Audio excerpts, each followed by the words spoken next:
Hey everybody, it's Tara. Today is November 1st, or as hundreds and thousands of people all around the world like to call it, day one of NaNoWRIMO.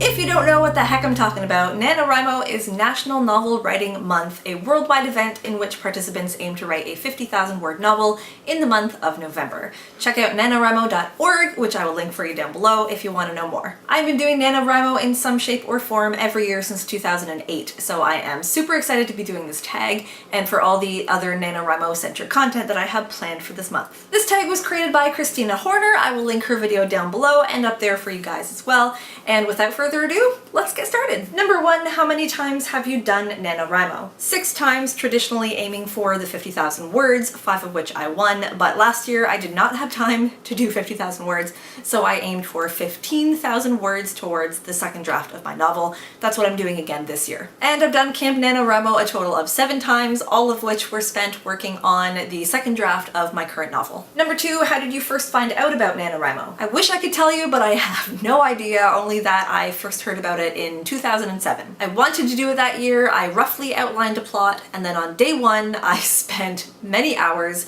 staring at that blank page. I think I maybe wrote 200-300 words before I got scared and just ran away with my tail between my legs. I don't count that as my first NaNoWRIMO attempt, it's just too sad, let's just pretend that it never happened. Number 3, what was the name of the first novel that you attempted with NaNoWRIMO? My first real attempt was in 2008 and it was called 3 Weeks. It was a murder mystery where a woman is found dead and a case is built against her husband, who believes that either she killed herself or she was murdered by the woman he was having an affair with. It was told in alternating timelines, with one in the present day following the aftermath of her death, and the other started 3 weeks before and showed everything that led up to her death. And this first experience with NaNoWRIMO taught me that pantsing does not work for me. And if you again have no idea what I'm talking about, pantsing is writing by the seat of your pants, not having an outline, not having a real plan, just going into it and writing. I went into that novel with a premise but no real plans for the plot. I honestly didn't even know myself if it was a murder or a suicide, and it's very hard to write a mystery when you don't even know the culprit of that mystery. That month I wrote a lot of words that said very little. I did hit 50,000, but by 50,000 I still had no idea where the story was going, and I kept writing myself into corner after corner after corner because of that. Number 4, give us a 1-sentence summary of what you're writing this year. This year I am working on the second draft of my sequel to and reimagining of The Wizard of Oz, which follows Dorothy's daughter as she discovers that Oz is actually real, but it is not the wonderful whimsical world of her mother's stories. Number 5, what is the best writing advice you've ever been given? I don't remember the words exactly or even who said them. I'm guessing it was someone who did a pep talk for the NaNoWRIMO website, but the basic idea is that to write a book, you have to write the book. You can spend years preparing to write a book. You can brainstorm and research and outline and do character profiles, all of which I've done myself at several points in my life for several stories that never made it onto the page because I never felt like I prepared enough. You can spend years trying to learn how to write by taking classes and courses and reading book after book about writing and watching videos about writing and doing all the little exercises that are supposed to help you figure it out, which I also did. Yet I never felt like I knew enough or that I was a good enough writer to start writing my book. And you can spend years saying that you'll be a writer someday, that you will write a book someday.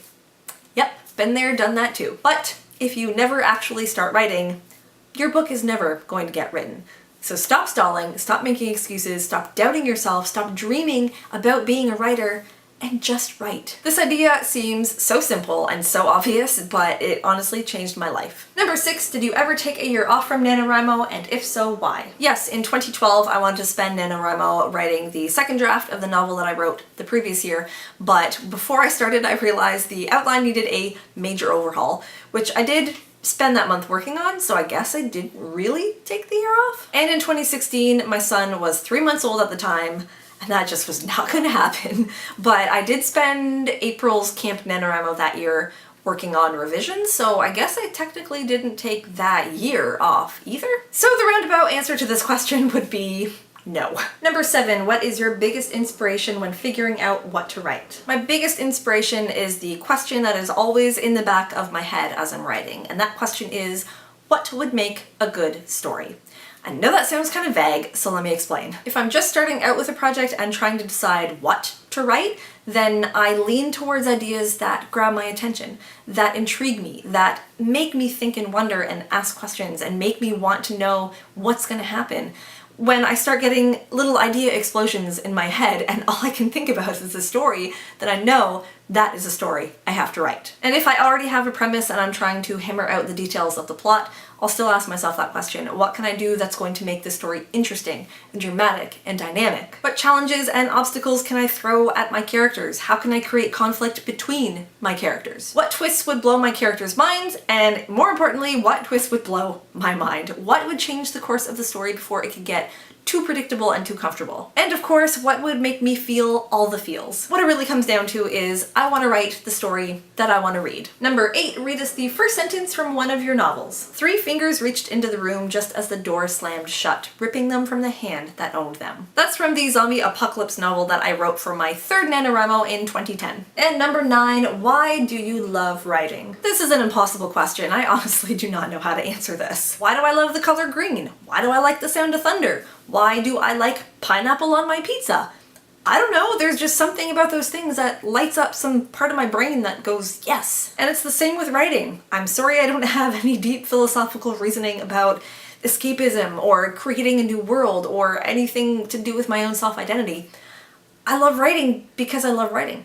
It's just a part of who I am. And that is it for the NaNoWRIMO tag. Let me know down below if you guys are doing NaNoWRIMO and what you'll be writing this month. Thank you guys so much for watching. I hope you enjoyed the video, and if you did, give it a big thumbs up. And like I said before, I have a lot of NaNoWRIMO goodness planned for November. I'm going to be doing a video about well-known and loved novels that got their start with NaNoWRIMO, and one about 5 lessons that I learned from NaNoWRIMO, so be sure to subscribe to my channel so you don't miss any of that. Thanks again, and until next time everybody, happy writing.